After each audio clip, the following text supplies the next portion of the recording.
Whether we're talking about the Iraq War, whether we're talking about the lies about Viagra in Libya, whether we're talking about the lies about the OPCW in Syria, we have every single reason to question that they might be lying about this, exactly like they have before. You're listening to the Corbett Report. Welcome, friends. Happy New Year? Question mark? Well, it's a new year anyway, and it's already obviously shaping up to be quite an incredible one.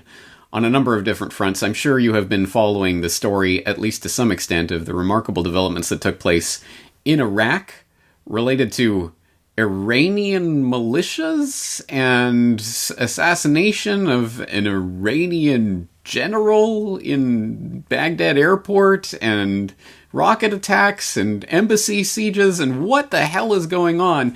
You would be forgiven for not quite understanding this story if you are only getting your information from mainstream sources, because obviously they are not providing you with the actual context and the real story of what is actually happening here. They are serving up the same old Pentagon-spewed propaganda lies that they always tend to spew up at these times. So you are not informed if you have not been following events from alternative sources. And one source that I am very glad that I was following at the time that this was all developing was The Last American Vagabond by, who's obviously Ryan Christian, who has had me on his program a couple of times, so I hope you're familiar with it. If not, please do listen to the Daily Wrap-Up. It is an incredibly thorough and comprehensive overview of important geopolitical stories, and because I was listening to The Last American Vagabond's Daily Wrap-Up, I was informed of this entire situation before it even took place. Yes, Ryan was talking about this before it even started making news and developed into everything we've seen. So I do have a bit of a handle on it, but really thankfully because of our guest today. So let's bring him on the program. Ryan, thank you so much for joining us today. Well, it's an absolute pleasure to be here, James. And coming from you, that's a huge compliment. So thank you. Excellent. Well, as I say, hats off to you for following this story. And as I say, following it before it even became a story, quote unquote, because there is background and context that helps to make sense of these seemingly nonsensical events that we're seeing. What's happening? There's Iranian militias in Iraq that are being struck. There's something called the PMU, or is it PMF? And then there's this Iranian general. What's going on? So, Ryan, fill us in with a bit of this context about Katyusha rockets and other things that have been out there and sort of been reported here and there in a spotty, contextless way. Put that together for us. How far back do we have to take this story to really actually start to understand it? And yeah, this is why your show as well is so important, because the context is what's often left out. So this is why we have to be very, very open-minded and look at so many different sources. And you could bring this back all the way to World War II if you really want to understand where these Katyusha rockets come from. But it really, as far as my story has developed and how far I've been watching this, you can go back, I would say maybe 4 or 5 months, maybe further. But, basically, as far as I saw it begin, we need to understand that this didn't just start with Soleimani being assassinated. This didn't just start with a contractor allegedly being killed. This began way before that, when Israel had been carrying out drone strikes and just regular bombings, weirdly enough, using Katyusha rockets on different locations around Iraq that were targeting the Iraqi military, specifically the Popular Mobilization Units or forces, which is the same thing, different terms used at different times, maybe just to confuse people. But they were targeting this specific group and specific locations such as the Al-Bukamal region, the crossing right there. And we all know about this. We've heard the land bridge, the discussion about how we can't allow allies to have a road between each other, right? Because, they could ship weapons, also food and whatever else. But of course, the weapons. And so they were attacking this. And this agenda has been around for a very long time. The U.S. is a part of it. We actually proved on the show, as some great research out there that showed that the United States government was allowing Israel to have U.S. passports to access Iraq and used within American bases actually launch attacks against Iraqi forces, which is outstandingly illegal and dishonest. But that's been happening for months, and it got ignored. No one talked about it, as well as in Syria, attacks on oil and stuff, but that gets ignored as well. And eventually this comes to a point to where we saw this building. We started talking about the Katyusha rockets and how they said, well, those are only tied back to Iran. But that's not necessarily true, as we know for a fact that ISIS has claimed using Katyusha rockets twice in the last month in Syria. We also know that Katyusha rockets were stockpiled during the Iraq invasion at different times where militant groups verifiably took some. So the point is they're out there. But suddenly they said, well, they're only Iran, because we know they're trying to build this idea against Iran, which maybe we could talk about the back there, but this has been building for decades, as I know you know. But then it became the point where suddenly we were saying, well, once this reaches a point where an American is killed, or at least in this case, they say an American was killed, well, then they can up the game. So suddenly we have the story about the rocket that hit the Kirkuk base, which, interestingly enough, today, ISIS just attacked and kidnapped somebody from that same base, but that's, not relevant to the story. They said they killed an American, which was, by the way, a contractor, which is basically a mercenary at this point, and we don't even know if he exists. They never gave us his name, never gave us anything. And this initiated this whole push by the U.S. government to basically say, okay, this is Iran. Iran attacked us. They killed somebody. We can't allow it. And they drove forward. And the most interesting part of this is up until then, the limpet mines, the tankers, they at least pretended to show us something. Here's a weirdly grainy photo of the small area that we later find out you can find in color and much larger, right? But they give you a little small evidence they want you to see. And that clearly was trying to do something there. But now we're at a point where they're just like, this happened, trust us. And this is at a time where we know that they just got exposed for a false flag in Duma that the OPCW covered up, that had lying about Afghanistan for a very long time. We know all these things, and yet we're still being pushed forward into a war based on allegations with nothing to back it up. Now, I don't know how we can keep going on this the evolution of this. Actually, let's slow down a little bit, because we have to go through some of this, because already we're running into just outright craziness that has been reported and just moved on and bulldozed over. But let's bring this back to this rocket attack on this K1 camp in Kirkuk. As you say, it's a Katyusha rocket. It must be Iran, which of course is a lie, but it is actually a lie that has a pedigree, because Gareth Porter just wrote a really good article that I'll link to called "Lies About Iran Killing U.S. Troops in Iraq Are a Ploy to Justify War," where he goes back to the original Iraq War 2.5 or whatever it was at that time, about a decade ago, when Cheney, on the way out the door as VP, was trying to gin something up to basically get into Iran, and they were using lies about the EFPs, the explosively formed penetrators that could only have been made by Iran in Iraq, which of course was not the case, and they eventually had to admit was not the case. So it's that same type of lie. It could only possibly be Iran, which was a lie. And as you say, let's also underline this point. So all of this popped into the mainstream news because of this rocket attack on K1 in Kirkuk and the death of an American contractor and wounding of several American troops. But wait, who? So what American contractor? Still, at this point, no name has been released, no details, absolutely no verifiable information of any sort. So for all we know, they could be completely lying about this, and before anyone, I'm sure no one in our audience will think this, but before anyone out there in the general public, Joe Q public, rolls their eyes, they wouldn't lie about something like that. Please keep in mind, we are in a post-Iraq war world. We have to take everything that is spewed from the Pentagon as a lie until proven otherwise. And so far, as you point out, they have done absolutely nothing. No grainy pictures, no details, no names, no absolutely anything to back up this death of an American contractor, which, as you say, at the same base that is now being attacked by ISIS and other things. Oh, who cares about that? I mean, if only we had an ISIS fighting kind of group or force that was there in the region that could do something about that. Oh, wait. Anyway, let's just underline all of that, because again, that is an important part of this story that just got completely moved on, and now it's just the kind of background to this that no one even knows to question, let alone actually questions.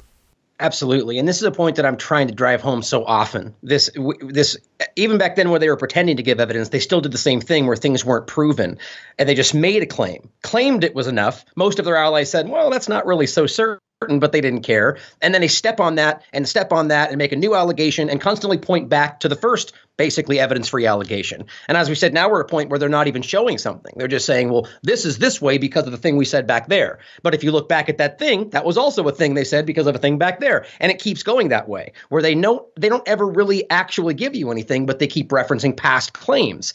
And as you said, like the contractor here is a very interesting part of this whole thing, because first of all, I keep pointing out how we're weirdly seeing mercenaries, or rather contractors, pop up dead a lot lately.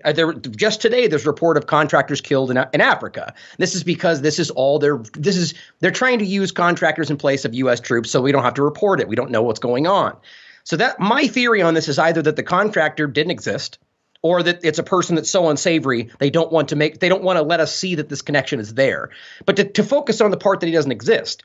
And this is so important, whether we're talking about the Iraq war, whether we're talking about the lies about Viagra in Libya, whether we're talking about the lies about the OPCW in Syria, we have every single reason to question that they might be lying about this, exactly like they have before. But it got rolled right over and we ran right into the next event. And it's important to recognize in this that they ran over this. They said somebody died, didn't prove it, then went on to bomb 5 different locations.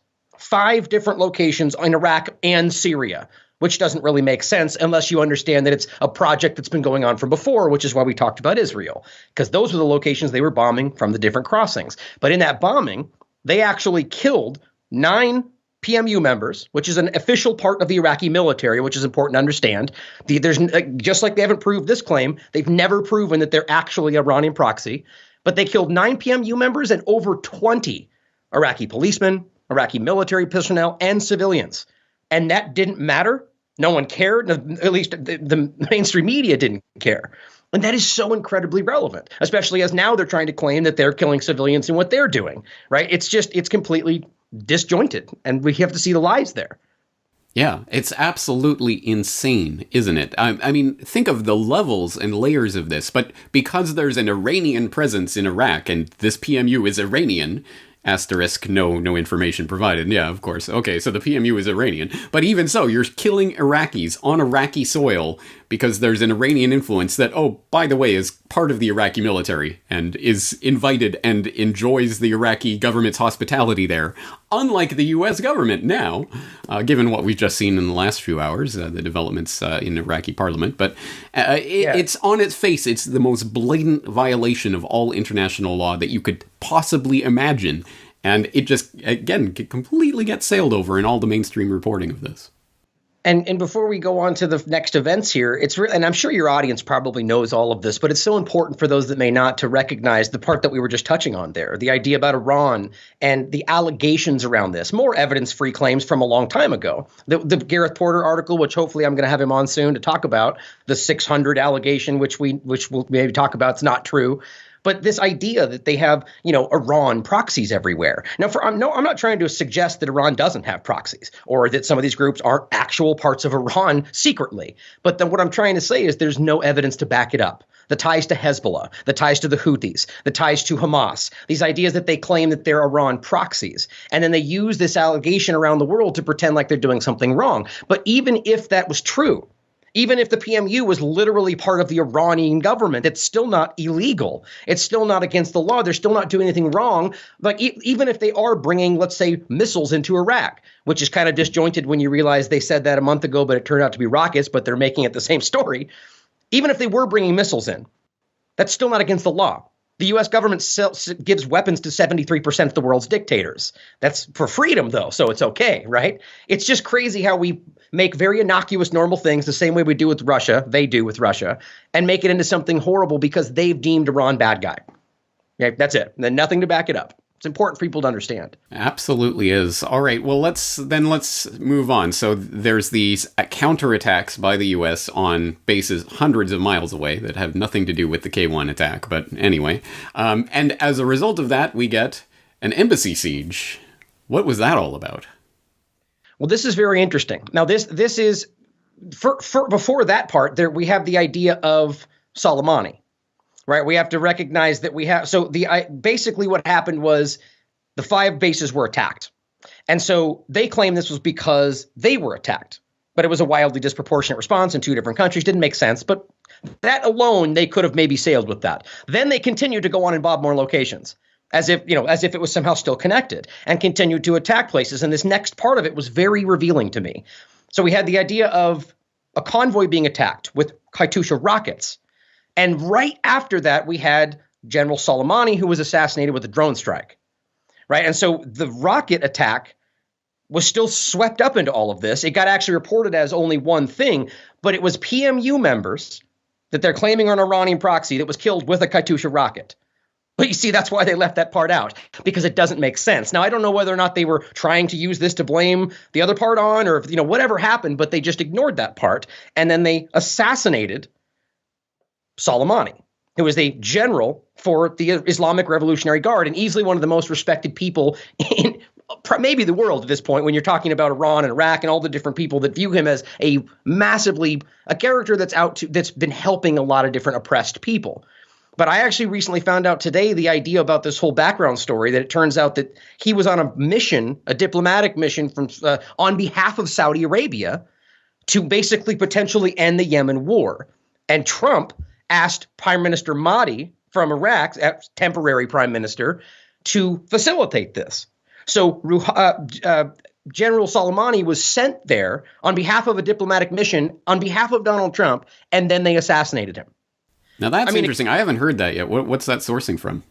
I have to go through all my information. Today I was seeing this brought out by Jake Morphonios and this is legitimately being reported by the Iraqi government. They actually also released today that the U.S. government admitted to them that Israel had been conducting these attacks beforehand. But there's a question of whether or not they might be lying now because of what's going on. You can argue that. But nonetheless, this has been pretty widely reported now today. And the idea is that he was there on behalf of this mission. And you could argue either that they were afraid that the Yemen war would end, and that's not good for them, or they just made up this entire diplomatic scenario to be able to assassinate him. And he wasn't in secret. He was flying openly, about to attend funerals. There's just so many levels to the dishonesty and the lack of decorum and all of this, But then, of course, then to your question, this leads into the embassy siege, which was ultimately the idea was that these people were there unhappy about the PMU members being killed. Right. And so this is about people arguing that they just attacked the Iraqi military. And they made it about Iran. Why? Because they were waving the flags of the people that they just killed. Like, that's the extent of the argument, that they had flags and we saw somebody that was there and they were waving the flags. Well, now all of a sudden, they're Iran proxies. And they literally actually later arrested members of parliament because they said the same thing. They said, well, you're an Iran proxy. You know why? Because Pompeo said you were at that protest. That was literally their burden of proof. So their mandates now are able to, the things that they say with no evidence can literally end your life. Well, let's make sure we got the chronology right here, because the embassy siege was before the Soleimani strike. It ended about 5 days ago, and then 3 days ago or so was the Soleimani strike. So right. No, I'm jumping around in my storyline here, but it is important because at least what we are being told is that Trump, after the original K1 attack, the dastardly attack that killed this nameless American contractor, there was a menu of options presented to him, and he chose one of the moderate options, just bombing a bunch of bases that had nothing to do with the attack whatsoever. The far out option was assassinating Soleimani. He didn't choose it at that time, but after the embassy siege, and he had to step up and be the big man, well, and let's get rid of Soleimani. At least that's what we're being told. Again, who knows how far you can trust any of this reporting, but that's at least one of the reasons why Soleimani was assassinated, because of this horrible thing that took place at the Baghdad embassy. Yeah, and the way the background around the Soleimani assassination and the lies that were used and the way that they conducted this is just outrageous. Just from top to bottom, the decision-making process. And there's an interesting thing to consider here about how Donald Trump actually conducted this and whether or not you feel that his advisors are honestly advising him. Because there's many people that would consider the idea that maybe this was something that was brought to him and saying, well, this is what's been going on and we've got this terrorist in our sights. And so he just pulled the trigger. And now maybe backwardly saying, oh, well, this is speculation, obviously, but we have to realize that the way that they've conducted this after the fact doesn't appear to be something that they're necessarily continuing to move forward with. It's an interesting development overall. Let's address, while we're talking about the Soleimani strike in particular, let's address the outright, on its face, incredible, brazen illegality of this, of killing, assassinating a person who was in the country that he was being hosted legally and was invited there, was on the ground of a neutral third party to this conflict that's apparently not going on, but kind of going on between the US and Iran, on the ground of an ally of the erstwhile person who's doing the strike, the party that's doing the strike.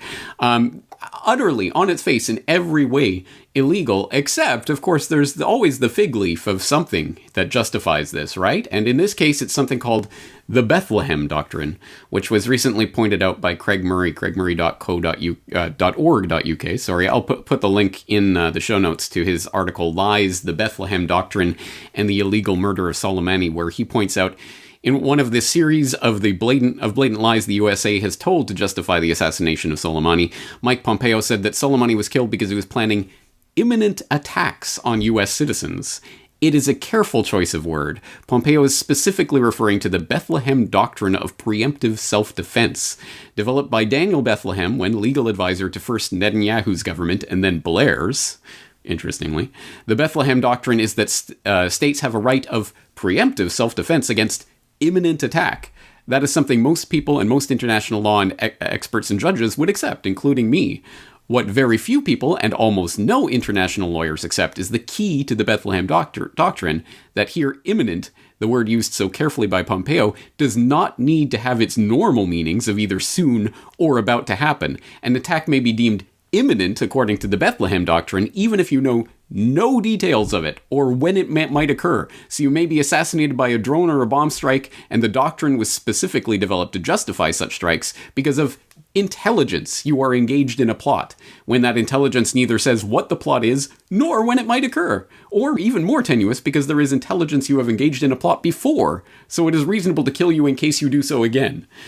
Again, this is why these phrases and these terms that are seeded into the public consciousness, imminent attacks. There were imminent attacks. They use these words very specifically because they have specific legal meanings that are not the same as the dictionary meaning. You might hear imminent attack and you have a certain image in your mind what that means. It is not what they mean when they say that, and they're trying to provide the actual legal fig leaf for what they just did. But go and read the conversation between Lavrov and whichever U.S. official he was talking to.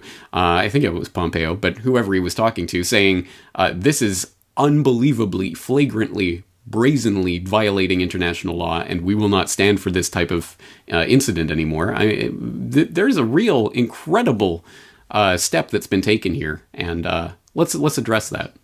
Yeah, that it's a lie. I mean, there's no other way to spin that, as he says in the article. This is a lie. You're misrepresenting the word to such a degree that it's just simply a lie. And the Bethlehem Doctrine is so very interesting, especially when you recognize that we're stemming from it's an Israeli kind of idea at this point. We've been seeing them used for quite a while. But this is the idea, as you said, the real takeaway point, that they're saying imminent threat to make the American people think that something's about to happen right now, which is what they've been basically saying.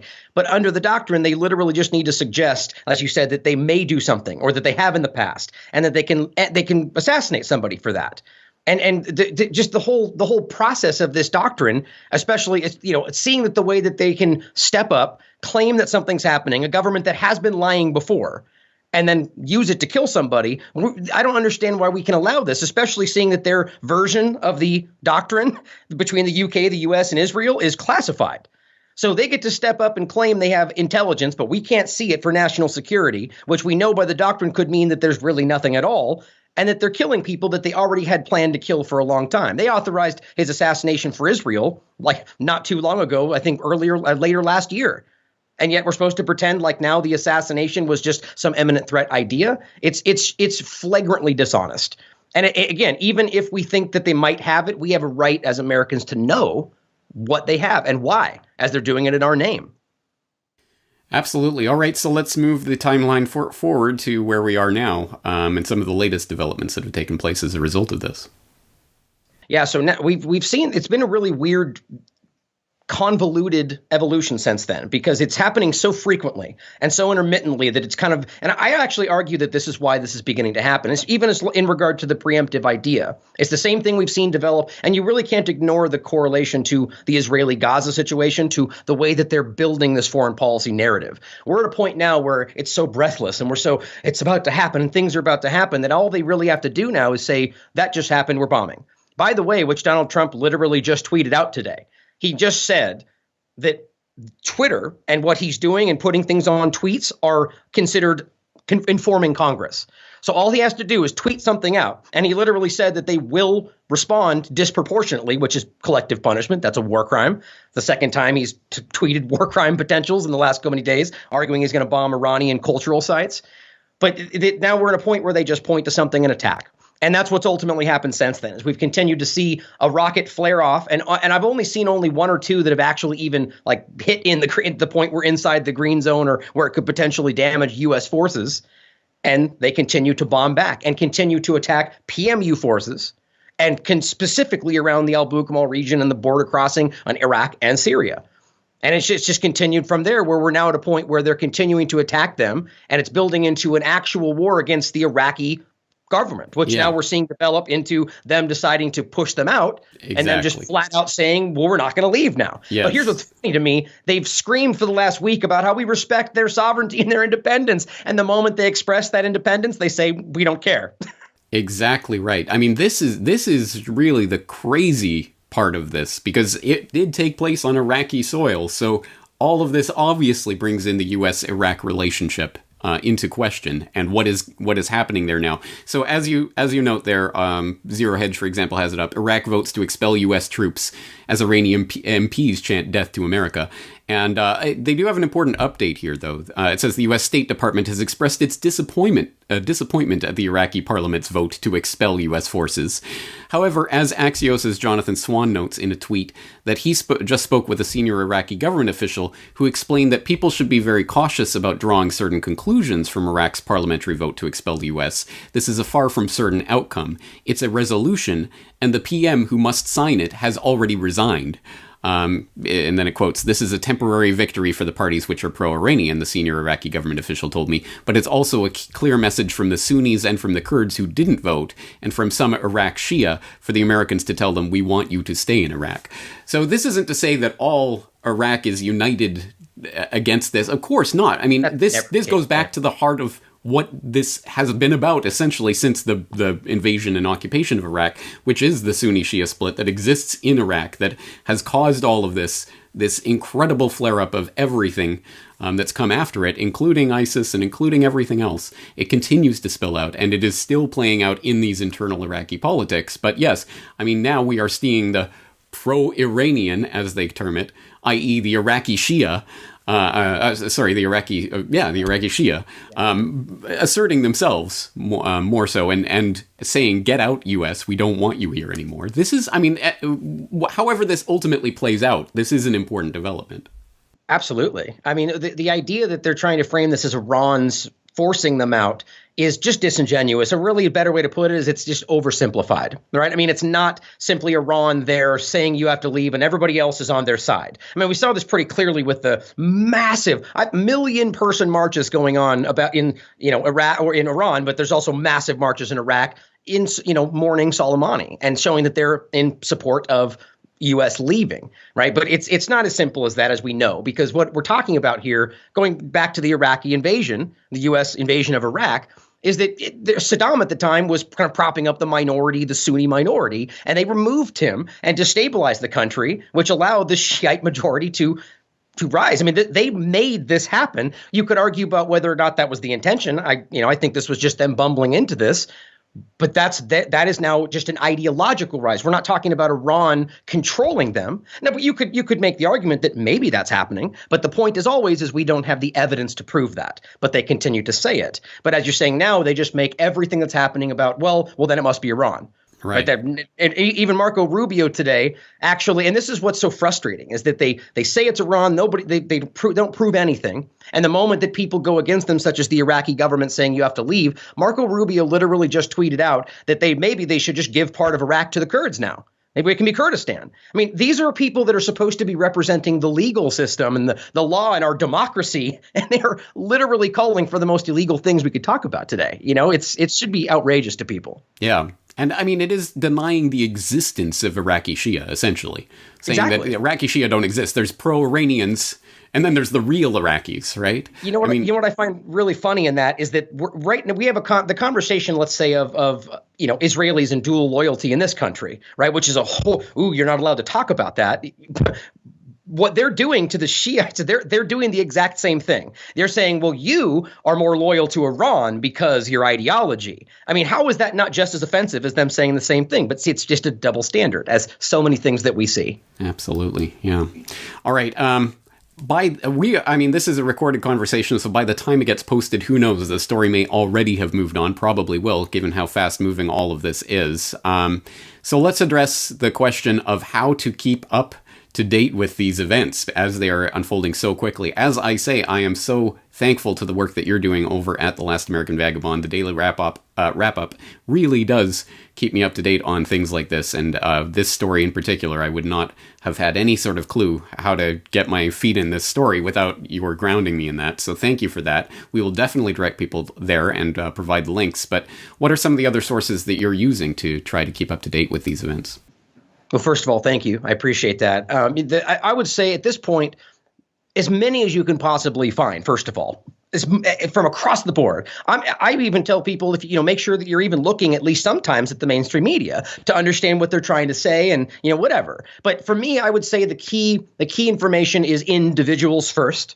Right, individual people such as, in regard to Syria, let's say, your Eva Bartlett's and your Vanessa Beeley's and the people that are on the ground researching, writing, that kind of stuff. And in regard to Iran and Iraq right now, there's plenty of independent journalists that are writing about stuff. But, you need to show some discernment because these are people that are giving their opinions. But when it comes to outlets today, 100% independent media, antiwar.com. I know, for instance, Zero Hedge is somewhere I look at quite a bit, but there's, I pray easily 40% to what's on there. So I'm just like, wow, I aggressively disagree with that. Oh, absolutely. Right? Yeah, I remember a decade ago when Zero Hedge used to be actually just an independent financial news kind of website, and they had some great stuff from that perspective. But now it's so much clickbait garbage that, I understand. You have to really trawl to find the gems in there. Yeah, well, it's just a lot of shared information from a lot of different sources, but it's good. But to be honest today, one of the most generally accurate sites that is kind of biased in their own way in certain topics would be places like Russia Today, RT News, Press TV. Now, these obviously from one side of this argument, people would argue, well, they're it's Iran, that's Russia.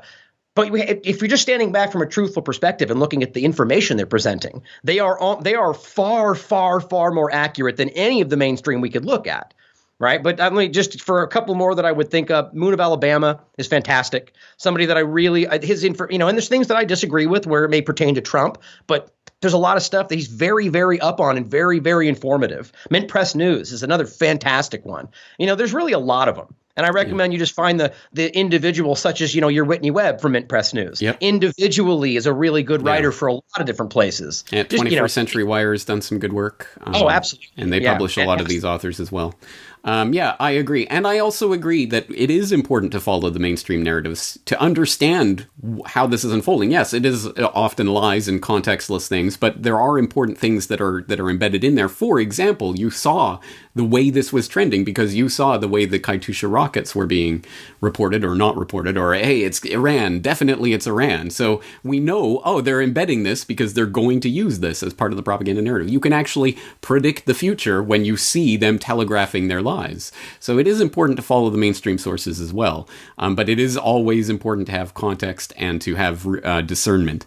And it's always handy to have people like yourself out there who can help provide a little bit of that context and discernment for people who are trying to live their lives. I sympathize. I understand. People are just working and trying to, keep their head above water. They don't necessarily have all day to be spending looking at the news wires. That's why they hopefully support people like yourself and myself so that we can look at the news wires and try to make sense of this garbage as it is being spewed out to the public and try to make sense of it all. So a lot going on. Incredible developments. I've heard so much speculation, I'll put it charitably, pontification, bloviating blowhards, talking about, World War III and what this means and what's the next step. And I don't trust any of that kind of speculation, because it is speculation. And hey, it may be informed speculation. It may make sense to a certain degree, but one never knows exactly what the next step is going to be. So we are going to have to be watching this carefully. And as I say, I'm going to direct people once again to The Last American Vagabond to keep up with the events as they're unfolding on a day-to-day basis. And I'll be covering them on Corbett Report as warrants and as necessary as well. So Ryan, I think that's going to do it for this conversation. Anything else that you wanted to touch on that we didn't get to today? Well, first, I would say just an extra little addition to the independent sites. There's a great link on the Last American Vagabond website, but it's just alternative sites. So the whole thing is a listing. Yours is on there, a listing of all the sites that I would recommend people check out. That's a good one-stop shop for people to check out. In regard to this larger topic, it's just really important for people to show some discernment today. Like it's, even in regard to what you and I are saying right now, it's never been more important for people to literally question everything. It just so happens to be my tagline, but it also is something that we need to be, bringing into our daily lives. And the situation with Iran has been documented. Decades after decades, they've been driving for this. And yet it's happening now, and we somehow can't seem to bring that together. It's time to wake up and see that it's possible that the bad guy in the situation may not be who you think it is. It's exactly true. Question everything. And yeah, that does it. I'm sure some people just accept it as kind of just a slogan or a tagline. No, that's a real thing that we have to engage in, constantly questioning ourselves and our assumptions and our everything that we're hearing. We have to keep questioning, because it's never quite so simple, unfortunately. The truth is not that straightforward. We have to approach it from information and context and filling in a gigantic puzzle with 1 million pieces, and we may have 900,000 of them, but there's still 100,000 out there that could change the picture entirely. So we are trying to do that, and doing our level best to let people know when we're speculating and when we're providing evidence to provide sources. And I think that's the best anyone can do in this situation. So once again, my hat's off to the work that you're doing and all the people that we're talking about here. Again, I don't agree with all the things that every one of these sites say, but it is important to be finding information where you can find it and triangulating information from a lot of different sources. So I hope people will continue to engage in that quest with us. Ryan, let's end that conversation here today, but I hope people will follow you over at the Daily Wrap-Up. Thank you again for your time. Thank you, James.